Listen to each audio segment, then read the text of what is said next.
Tanzania, wapenzi wa mpira, hususan wanachama na washabiki wa mabingwa mara 27 wa nchi yetu hii. La kwanza kabisa, tunapenda kumshukuru Mwenyezi Mungu mwingi wa rehema kwa jaha yake yeye kutuwezesha juzi kushinda taji la awali la msimu. Hili ndio huwa linakuwa taji la kwanza la msimu, na sisi alhamdulillah tumeshinda. Namshukuru Mwenyezi Mungu, ukizingatia sio tu tumeshinda, lakini tumecheza vizuri, lakini pia tumewafunga watani wetu wa jadi. Kwa hiyo kuna raha za aina nyingi kushinda taji kwa kuwafunga watani wako. Lakini kipekee tuwapongeze wachezaji wetu wote pamoja na benchi la ufundi kwa kuja na strategy sahihi za kiufundi na kuweza sio tu kushinda, lakini kucheza vizuri sana. Ukiangalia statistics za mechi zinakuonyesha wachezaji wetu walikuwa katika ubora mkubwa, ubora uliochangiwa na uwezo wao, lakini na maarifa ya kiufundi na kimbinu walionalo benchi la ufundi chini ya Profesa Nabil. Kwa tunawapongeza sana wachezaji wetu, kiukweli walizikosha nyoyo za wananchi wa nchi hii. Lakini hapa lazima tutoe shukrani kwa viongozi wote, hususan kamati yetu ya utendaji chini ya Profesa Msola, kwa maana Dr. Mshindo Msola, watendaji wote wa klabu hii wakiongozwa na ndugu yetu Senzo Mazingiza, lakini na wadhamini wote wa Yanga chini ya mdhamini wetu mkuu SportPesa, lakini na mwamba anayetubeba na kutusaidia ndugu zetu wa GSM. Hawa ndio walikuwa behind na maandalizi yote ya juzi. Nafasi ya mwisho ya shukrani tunazipeleka kwa wanachama na washabiki wetu wote waliokuja uwanjani na wale ambao kwa namna moja au nyingine hawakuwepo uwanjani, aidha walikuwa nje ya Dar es Salaam au walikuwa na shughuli nyingine za kilimwengu. Wale waliotushangilia kwa dakika 90 na wale ambao waliokuwa majumbani au sehemu nyingine, lakini wakatuombea dua na sala zao. Always mipango ya kibinadamu lazima ikokotwe na dua na sala ndio ifanikiwe. Kwa hiyo tunawashukuru sana wanachama na washabiki wa Young Africans kwa kutusupport na kutuombea. Lakini tuwapongeze na walioandaa mechi ile, pamoja na changamoto zilizokuwepo, hususan wakati wa kukabidhiwa taji letu. Lakini sisi tunaziona ni challenges tu za mpira, lakini kusema kweli maandalizi mengine yalikwenda vizuri, na tunawashukuru sana TFF pamoja na bodi ya ligi. Sasa sherehe zimeisha, iliyobaki ni mautani. Tuna sherehe kwa sasa, hatuhitaji sherehe. Tumesherekea juzi siku kucha, jana. Sasa tunakwenda kuanza ligi kuu, na leo mnafahamu timu imeondoka kuelekea manispaa ya Bukoba mkoani Kagera. Ameondoka kamili wachezaji 25 na benchi zima la ufundi na baadhi ya viongozi. na sisi wengine kesho tutakwenda kuungana na kikosi. Leo kwa sababu ya mkutano huu ilibidi tuahirishe kusafiri pamoja na timu. Tunakwenda kuanza ligi kuu. Wote tunajua Wanayanga, miaka 4 mfululizo hatujashinda taji hili la ubingwa wa ligi kuu. Kiu kuu ya Mwanayanga safari hii haikuwa jambo lingine lolote isipokuwa kushinda hii ngao ya jamii, ubingwa wa ligi kuu, ubingwa wa FA, Mapinduzi Cup. Ndio mataji tulobaki nayo matatu. Moja tumelishinda juzi, moja sisi tunalitetea, mawili wanayo wapinzani wetu. Na haya ni mataji mama ya Yanga. Mataji mama kwa nini? Wote mnafahamu Young Africans ndio club ambayo ina mataji mengi kupita klabu yoyote Tanzania, hususan hili la ligi kuu. Sasa miaka 4 kwa ukubwa wa klabu hii ni dhambi kubwa kuendelea tena mwaka mwingine kusubiri. Itakuwa ni dhambi kubwa. Benchi la ufundi na wachezaji wanajua mahitaji ya Wanayanga msimu huu. Kwetu sisi kila mechi itakuwa ni fainali.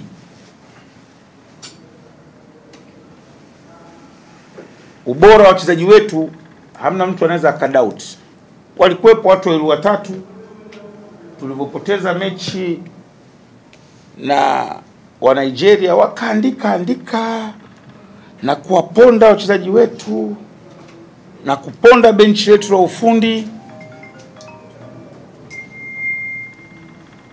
lakini wote mnajua uwezo wa wachezaji wetu. Kila mmoja ameona, kuanzia Juma Shabani, kuanzia Shomari Kibwana, Diara. Hapo kuna wachezaji wengine upande tu wa huku kulia na kushoto wako nje, na Brighton, Mustafa na Umwa. Lakini pale katikati shughuli imeiona ya Mwamnyetu na Dickson. Lakini bado kuna watu wako nje, kina Ninja. Pale mido pale ukija ndio balaa. Mukoko yuko nje, lakini kaanza Bangala holding pale pamoja na Aucho. Yule Aucho ni kama master hivi. Wale mnapata kumuona Charles Boniface Mkwasa, kocha wa zamani wa Yanga na timu ya taifa akicheza, ni ile anafanya. Piga hivi mashimo matupu. Ile accuracy zake huwezi kuipata sehemu nyingine. International midfielder wa Uganda, the Cranes, kwa miaka mingi. Ana experience. Bangala ni super holding. Wakati mwingine wanamchezesha wale wa Kongo, wakati mwingine anakuja kucheza central defender, wakati mwingine kucheza holding pale.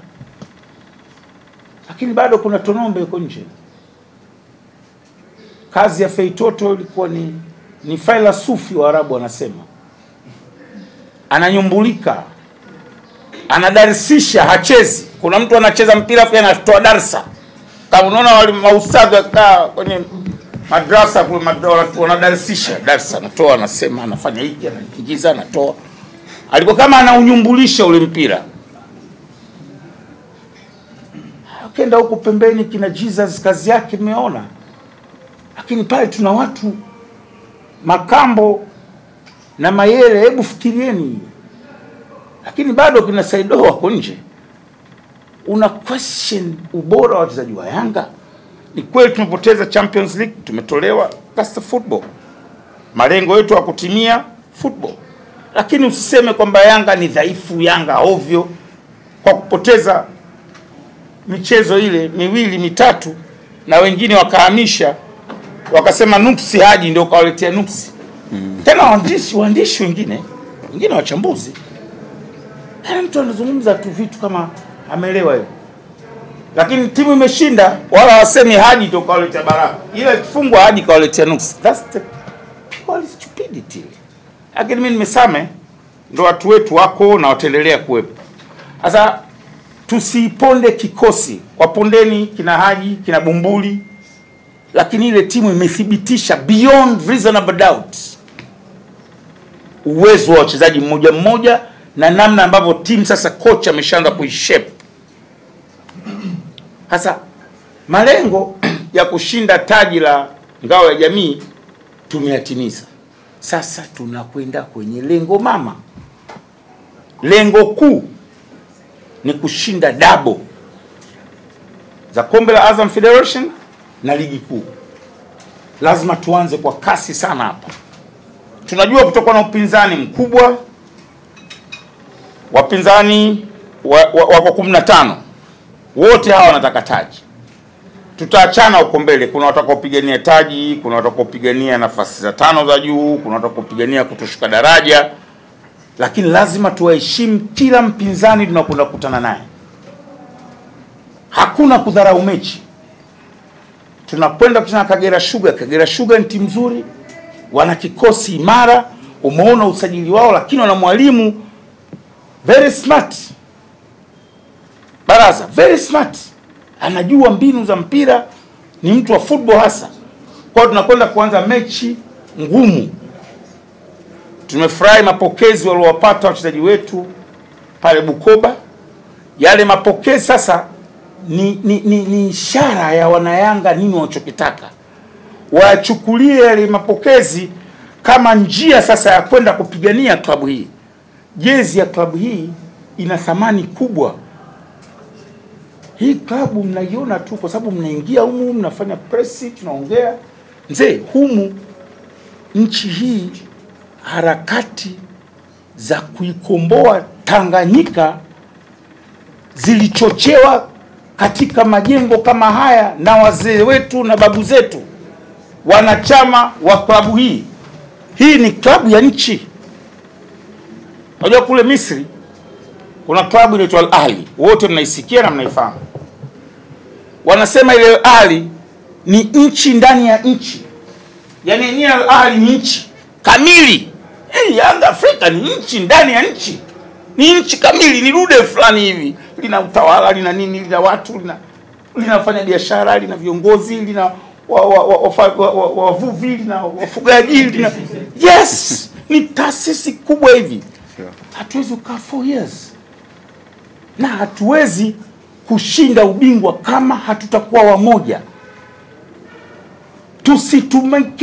Tusitumike na watu wale wabaya wetu wale leo ndio wanaoshiriki kutumika, na sisi baadhi yetu tunakubali. Kwa faida ya nani?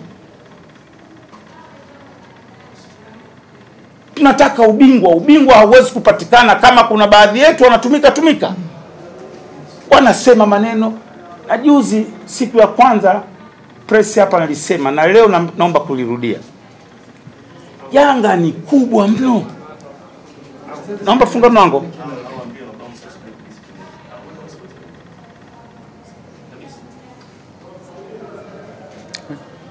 Endelea.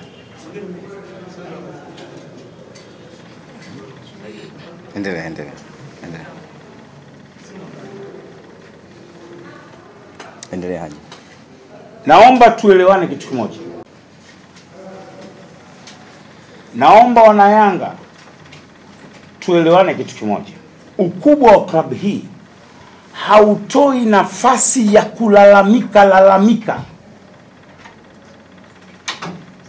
TFF na bodi ya ligi wanazijua changamoto zizo za msimu uliopita. Wajibu wao kuzifanyia kazi changamoto zile ambazo zilijitokeza msimu uliopita. Lakini sisi wanayanga tusiwekeze kwenye kulalamika. Na lazima sasa tutengeneze modality ya kuzuia hawa washabiki wetu akiona kamera ya kina harakati za Bongo au ya kina Sokanet anaenda kucomplain ikitokea matokeo mabaya. Hatuhitaji hilo. Hii timu sio kwamba tunaenda kushinda na ubingwa basi kwamba lazima tushinde kila mechi au tusipoteze au tusidraw. Hakuna mpira wa hivyo duniani. Na sio tukidraw basi complain ziende kwa kocha, kwa wachezaji, kwa viongozi, hapana. Au kwa referees, hapana. Tuwekeze kwenye matokeo. Tukionyesha how big we are, wapinzani watatuogopa. Lakini tukianza kulalamika tuonekana watu dhaifu, watu wadogo, tuonekana klabu ya mtaani. Hii klabu kubwa. Kuna kulalamika, tunakwenda tunapambana. Refa tunapiga goli moja anakataa, weka chuma cha pili. Tuone kama atakataa. Na referees hawezi kukataa goli halali la Yanga. Wanapataje nguvu hiyo? Kwa tusiwekeze kwenye complain. Tuwekeze kwenye umoja, tushirikiane, tushikamane, tupambanie klabu yetu. Na kuhakikishia kwa ubora wa kikosi chetu na namna ninavyowaona viongozi wa Yanga safari hii walivyolipania ili taji, na kuhakikishieni tunaweza tukachukua ubingwa, bado ligi bado mbichi kabisa kama tutashirikiana. Sisi upande wetu wa idara ya habari tumekusudia kuja na mkakati maalum, sio tu wa kushirikiana na nyinyi, lakini wa kutoa taarifa muhimu kwa washabiki wetu. Kuunganisha nguvu ya washabiki ni jukumu letu. Kuunganisha nguvu ya wanachama ni jukumu letu. Kwa mimi na mwenzangu hapa tumejipanga vizuri sana. Tumejipanga vizuri na tunataka kuisaidia klabu yetu. Kila wakati tunaongea wenyewe kwamba nini tufanye, nini tusifanye, twende wapi. Tuwasaidie viongozi waliopewa dhamana, tuwasaidie GSM waliopewa dhamana na uongozi wa Yanga. Hatwendi kutafuta mafanikio binafsi ya Bumbuli wala ya Haji. Tupo hapa kuisaidia klabu hii. Baadaye historia itaandikwa huko mbele ya safari. Hapo ndio mafanikio binafsi yatakapokuja. Lakini right now kila mwana Yanga asiweke interest yake binafsi. Interest iwe Young Africans. Interest iwe Young Africans. Na wajua. Na wanajua na wajua. Wanapitaje mimi najua. Wanafanyaje mimi najua. Yes. Na nitatumia kujua kwangu kuonyesha kwamba mimi najua. Tutashinda inshallah ubingwa wa ligi kuu. Tutashinda ubingwa wa FA. Tutashinda tena Mapinduzi Cup. Inshallah. Sina wasiwasi, naangalia ile timu yangu. Wallahi juzi nilikuwa namwangalia yule Juma Shabani. Nikawasema ya Rabbi stara. Ya Rabbi we. Namwangalia mdogo wangu. Unajua mimi nampenda yule mdogo wangu, lakini kwa leo ataenda kulalaje maskini ya Mungu. Kila wakati anafanya mtatata. Kama nyoka. Kama nyoka yule Juma Shabani. Sheikh, ile ni balaa. Ni level ya kucheza Barcelona. Yule Feitoto unamwangalia unasema huyu kwa nini asicheze mbele ya Matic kule Manchester? Mnacheka. Mnafanya maskhara. Kuna clip imetumwa sana jana. Fei kachukua mpira, ile fente alofanya haijawahi kufanyika. Tafuteni nyinyi. Ndani ya watu wanne kawatingisha wale wakatingishika. Kama anampa akaingia tena, kama anampa akaingia tena kwa akachia kule pembeni. Hapa anaomba tena. Alifanya volley moja aliweka hapa kwenye Sheikh. Ile anafanya pause course. Inapigwa anaweka kwenye gamba hapa anaunga volley kick. Sheikh. Unamzungumzia Feitoto kama mchezaji wa kawaida, unakaa tu unasema una pembeni unaongea maneno yako ya toto. Ni hatari. Amunike siku moja alisema nyinyi mkamuona hana maana. Asema huyu Feitoto astahili kucheza hapa. Huyu ni level kucheza Barcelona. Na Amunike anasema hivyo, yeye kacheza Barcelona. Msisahau Amunike alikuwa mchezaji wa Barcelona na kasema kwa Feitoto. Yule mtu hatari jamani. Ni magician. Sasa tuna mchezaji kama Feitoto, tuna mchezaji kama Mayele, tuna mchezaji kama Bangala, unaenda kukosa ubingwa? Itakuwa makosa makubwa. Washabiki, wanachama, viongozi wote twendeni tukashinde mataji haya kwa kushirikiana. Lakini la mwisho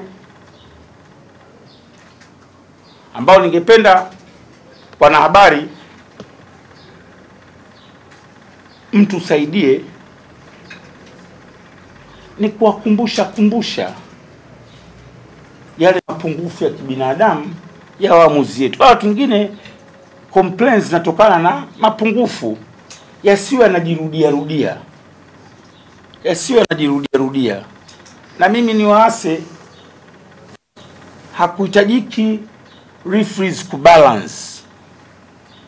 Ipo hivi, Yanga anakuja anacheza labda na team B, mpaka half time Yanga anaongoza goli 4 bila. Mchezaji wa team B anafanya foul ndani ya penalty box second half, haitakiwi kubalance kwa sababu shinda 4. Wake up kwa jua penalty lipigwe goli la 5. Baada ya goli la 5 mchezaji wa team B anakuwa anampiga kiwiko mchezaji wa timu ya Yanga, usibalance kwa sababu washafungwa goli 5 bila. Toa straight red card, akaangalia mpira na shangazi yake. Yaani hakuna kubalance. Mimi waamuzi hapa na wasifu wana uwezo mkubwa, lakini changamoto inakuja tu ni kwamba kuna wakati upenda kubalance. Hiyo tu, lakini wana uwezo, no doubt.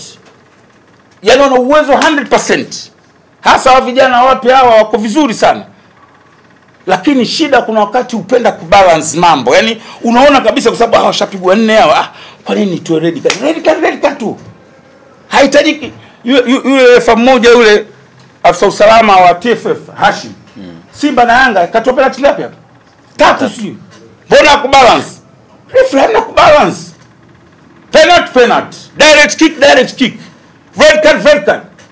Hayo nao waziangalie hizo changamoto zao kama sisi tulivyoasa washabiki wetu, lakini na wao wajipime waone changamoto ambazo baadhi walilalamikia mwaka jana. Kwa hiyo na nyinyi mtusaidie kutoa hiyo elimu ya kuwakumbusha. Sasa nyinyi mna nafasi kubwa pengine kuliko sisi ya kurejea haya matukio, ya kusema kidogo tunaweza tukapata waamuzi bora na ratiba ya ligi kawa imepangwa kwa mujibu wa utaratibu. Mimi na imani sana na TFF, na imani sana bodi ya ligi, na imani kabisa. Na ili utengeneze imani kwao, lazima kwanza uamini. Kwa sisi tuendelee kuamini ili watengeneze imani ya kuandaa ligi bora. Hatarajii ligi safari ikawa na complaints everywhere. Hao ndishi mtatusaidia. Na mwisho nashukuru tena kwa kuja kwenye mkutano wetu. Tunakwenda kwenye kushinda ubingwa, ndio. Returns of the champion. Hii return of the champions haina doubt kwamba sisi ni ubingwa wetu, ni mali yetu. Jengo hili ndio home of champions.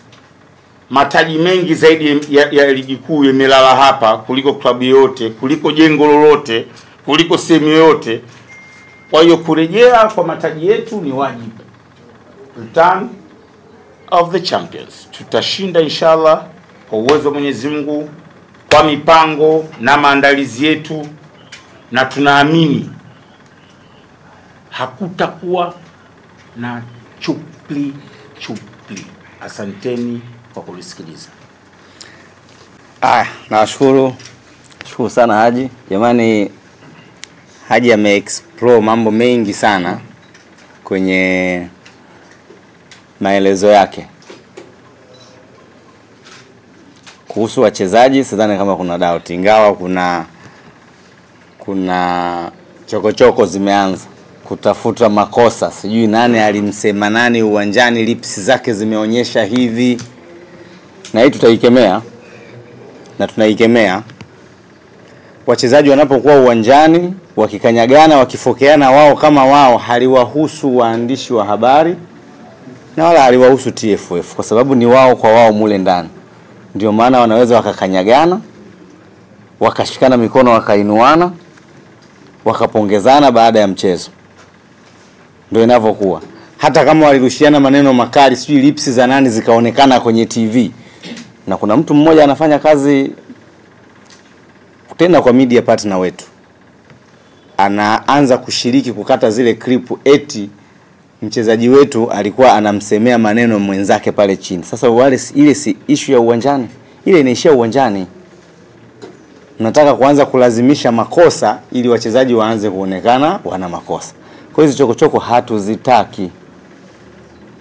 tunajua watu mafundi sana wa kuandika kwenye mitandao, mafundi sana wa kuchukua video kuanza kuangalia namna gani, na bahati mbaya imekuwa hivyo kwamba wanapata ushirikiano kutoka kwa warusha matangazo ili yatafutwe hayo makosa. Sasa nasema makosa ya uwanjani ambayo hayapo kwenye ripoti ya muamuzi, ambayo mchezaji kamkanyagwa kamuinukia mwenzie kamsemea mbovu, yale yanaishaga uwanjani. Kwa kama mnaanza kuyachokoa sijui nyinyi wachambuzi kuyapeleka kwenye media, sijui watu wayaone wafanye nini, kutaka kutuondoa kwenye focus, hatutoki kwenye focus kirahisi. Yaani focus yetu Haji nadhani ameeleza vizuri kabisa. Kwa haya atakuwa sana tutakuwa nampigia mbuzi gitaa. Sisi tunasonga mbele. Baada ya kusema haya niseme kama kuna maswali karibuni. Na hiyo nataka niweke very clear. Yanga ni kubwa. Mimi naweza nikaa Mtanzania mwenye bahati. Nimekaa kule, nimekaa hapa. Hii ni klabu kubwa mno. Yaani tusichukuliane poa. Kipindi cha kunyamaza kimepita. Tuna majawabu na tunajua kuliko wanavyofikiria kwamba tunajua. Yes. Hatuwezi kubali brand image ya klabu ya Yanga, ya viongozi ya Yanga, ya wachezaji ichafuliwe. Kwa sababu ya maslahi. Ndio maana nasema wakati mwingine nchi tuna shida ni watu wote tunaika maslahi yetu. Hatuweki maslahi ya nchi wala maendeleo ya mpira. Na ni kwa sababu gani? Bumbuli wewe ni kocha mathalan. Lakini at the same time wewe ni wakala wa mchezaji. Kwa hiyo hapo utaona ugumu wa kazi yako. Mchezaji huyo unomfanyia wakala yupo katika timu yako. Unadhani utatamani akae nje? Atacheza tu hata kama uwezo wake mdogo. Sasa wewe unaweza kuwa mwandishi wa habari au mchambuzi, at the same time wewe ni wakala wa mchezaji. Mchezaji wako akiachwa wewe tayari nongo unailetele klabu na watu wake, which is totally wrong. Hiyo walisema washabiki wa Young Africans walifanywa pale na mchezaji wake. Hakuna mahali aliporusha clip. Ni maslahi binafsi, unaweka maslahi binafsi. Guys, mimi jamani kuna wakati mnanionaga mkorofi, lakini mimi sio jaye kwa mkorofi. Wote mnanijua very friendly. Lakini when it comes kwenye taasisi sina urafiki. Nitukane mimi, ukinitukana mimi sikujibu na kuona mwenda azimu. Hii taasisi ya Yanga haitadharauliwa. Mwisho tutajibu kila jambo. Mtu sijui, unajua kuna mtu anadhani kwamba kapata platform amekaa nazungumza basi anadhani kwamba anaweza tu akasema chochote, akaandika chochote, ukaidharau kwa maslahi yako. Mchezaji wako kama riski imeisha. Unaichukia Young Africans bila sababu, unawachukia mara utamsema Elsi, ukimaliza utamsema Bumbuli, ukimaliza Haji Manara, wewe mambo yote mabani ya Yanga tu. We are Yanga. Hii ni Yanga. Hii ni Yanga. Mwambieni, hii ni Yanga. Wezi ukaa tu. Kuna juzi kuna mchezaji wa Simba kapewa red card. Yellow ya pili. Kapiga ngumi. Kilipile nyingi mmeona kaweka. Ngumi. Lipi baya zaidi? Alisema Bumbuli na ngumi kupigana uwanjani. Hatuwezi kuweka interest binafsi kwa sababu ya chuki zako kwa klabu hii. Umetaka umeneja umenyimwa, umetaka ukatibu umenyimwa, umetaka usemaji umenyimwa. Sasa matokeo yako unahamishia hasira zako kwa Haji. Mimi jamani ndio mwajiri mimi. Maswali jamani. Maswali. Tuchukue lingine hapo. Ngoja nikwambie brother. Tunaposema umoja, na ninaposema hapa tusikubali kutumika, tusikubali kweli kutumika. Hii mambo ya kukaa kujitengenezea mwenyewe mazingira kwa ndio maana nasema watu wengi wanaweka sana maslahi binafsi. Mimi katika nafsi yangu Bumbuli anajua na uongozi wa Yanga unajua. Mimi sikuja hapa kunyang'anya mtu nafasi. Na ningetamani sana Na nilisema pale siku ya Mlimani City nishirikiane na wenzangu kwa sababu hawa ni mwakuta, hawa watanipa miongozo. Lakini sasa kama mtu uongozi unaamua wenyewe kwa mkataba umeisha, kama vile tulivyomwacha, kuna wachezaji wangapi mwaka huu tumwacha? Yanga kama 5 hivi. Kama 5, mikataba iliisha, si ndio? Nadhani uongozi walifanya. Sasa mimi ukiniambia kwamba kuna kampeni inafanyika, kampeni wanaofanya ni wale wale, zinakwenda kwenye hizo hashtag, zinawekwa kwenye peji za watu hao ambao wakiamka wakilala ni Haji Manara. Achofanye watanzuia nini? Mimi nimekaa hapa mwamba, nimejitandawa.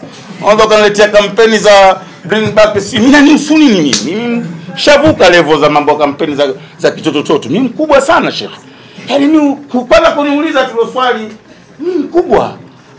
Anawezaje kukaa kuzungumzia kampeni? Lakini niwaambie yoyote yule, umeniuliza swali naanza kufanya, mimi nafanya kazi na mtu yoyote as long as interest ya Yanga iwe mbele. Siwezi kukubali niwe hapa alafu mtu mmoja anakaa anaweka interest yake. Hapana, interest iwe Yanga kwanza. Yoyote yule, uongozi ukiamua kufanya, mimi yoyote. Juzi nilikuwa naambia kiongozi mmoja, nafurahi kufanya kazi sana Bumbuli. Kwa sababu unajua shida ya watu wengi nilioiona mimi, ambao ukiangalia kiundani, wale ambao wewe wachunguze, wale ambao wananisema huko, wengi wao ni watu ambao wana hofu na ukubwa wa jina langu, wana hofu na popularity yangu binafsi, ambayo sio sawa. Mimi kanipa Mungu, mimi nimetaka niwe maarufu. Wadhani napenda hivi natembea na walinzi? Napenda wadhani natembea sina raha, siwezi kuingia na mwanamke gesi? Na raha gani? Sina raha. Sasa wengine wanapata hiyo tabu, ndio inawapa kwamba uko, lakini Bumbuli hana interest hata kidogo na umaarufu. Mtu asipokuwa na interest na umaarufu, kwangu mimi tutafanya kazi maisha. Lakini ukishataka na wewe kuonekana, haiwezekani. Haji dude hivi fulani hivi, pandikizi la baba limekaa na kifua kama nyumba. Simona juzi panapokuwa Singlen, watoto wamepita. Kwa hiyo wewe mdogo wangu, kama uongozi utaona unafaa akiwepo, mimi nitafurahi sana, nitashukuru. Hizi mambo ya ajira ni mambo ya kupita tu. Hizi mambo ya kupita, tutafanya kazi kwa ushirikiano, na hata kama hayupo nje kwa sababu yeye bado ni mwana Yanga, tutashirikiana katika kujenga klabu hii kubwa, bingwa mara 27, yenye washabiki milioni 26.5 mpaka sasa hivi. Sawa. Umejibu vizuri Haji. Kwenye nyongeza hii nadhani hamna nyongeza, au sio? Mwanadamu anaumbwa na kinyongo. Mimi sio malaika. I'm not an angel. Mimi sio Mungu, wala sijepata daraja ya utume. Mungu kaniumba binadamu wa kawaida mwenye nyongo. Swali hilo ungewahi kumuuliza toka nimetoka kule mpaka hiyo juzi ameweka posti ngapi negative kuhusu mimi? Zinafika 70. Hamjawahi kuquestion hilo swali. Ndio wakati mwingine mimi baadhi ya waandishi wanacheka kweli. Hamjawahi kuquestion. Zaidi ya 70. Haji. Ulisikia mimi nimecomment au nimehoji? Inafika wakati na mimi binadamu. Alafu umeona kanipiga mimi siku zote sijasema, lakini alipomgusa Bangala mchezaji wa Yanga, sisi nauliza tu, kwa ni swali yangu linaobaga. Sisi nauliza umesikia maumivu wewe au nini? Bali shida kwa nini? Sisi nauliza tu. Mimi sijasema kwa ubaya, nimeuliza. Kwa sababu unalalamika, yani kila siku ni Yanga, Haji Yanga. Hawezi, yani unaonekana, yani mtu, hata mtu mwenye akili huwa wakati mwingine anachunguliaga, anasoma comment. Unaweza una matatizo, huyu mtu kakuchukulia mkeo. Haiwezekani mwezi mzima ukilala ukiamka ni Haji. Nimekosa nini kwake? Wapi nimemkosea? Tunapatana wapi na wapi? Yeye anakaa Minyengo huko.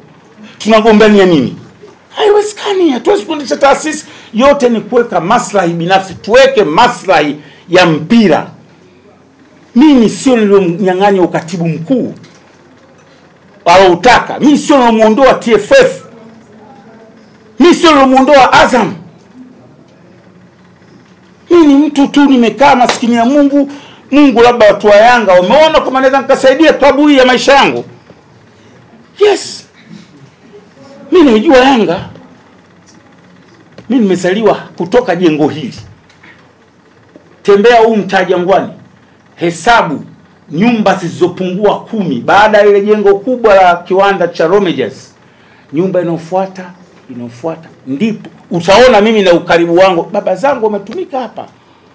Unahoji kwa nini? Kwanza alisema hapo toka hawezi kupata kazi kokote. Huyu kawasema waajiri wake wa zamani hamna taasisi itakayowaajiri. We Mungu, inna Allaha yarzuqu man yasha'u bighairi hisab. Mwenyezi Mungu anatoa riziki bila mtu kupanga, bila hisabu. Siku ya pili na saini Yanga, Yanga kwa nini umemchukua? Ya Rabbi stara we. Unashindana na anachokipanga Mungu. Huwezi. Hawa kina Bumbuli tulikuwa tunapambana wakiwa huku mimi nikiwa kule. Tumerudi tunafanya kazi kama timu. Sasa mimi hapa ni home kweli, sio home ya mchezo. Ninaposema hapa mimi ni nyumbani na kule nilikuwa kama vile nimevurugwa, nilogwa, sijui sielewi. Maana sasa sielewi nilikuwa nafanya nini wallahi alazim. Mungu anisame, Mungu usinirejeshe mahali pale, mimi utanitia dhambi la nini mimi. Huku napata raha, niangalie. Look at me guys. Look. Watu napata, angalia. Flat. Kila mahali. Mzigo upo. Nafasi gani? Hii timu kubwa sana. Ona mimi kweli nilikuwa napenda. Nilikuwa nakaa majonzi. Moyo unaniuma nasimameka. Mzee wa Mikito.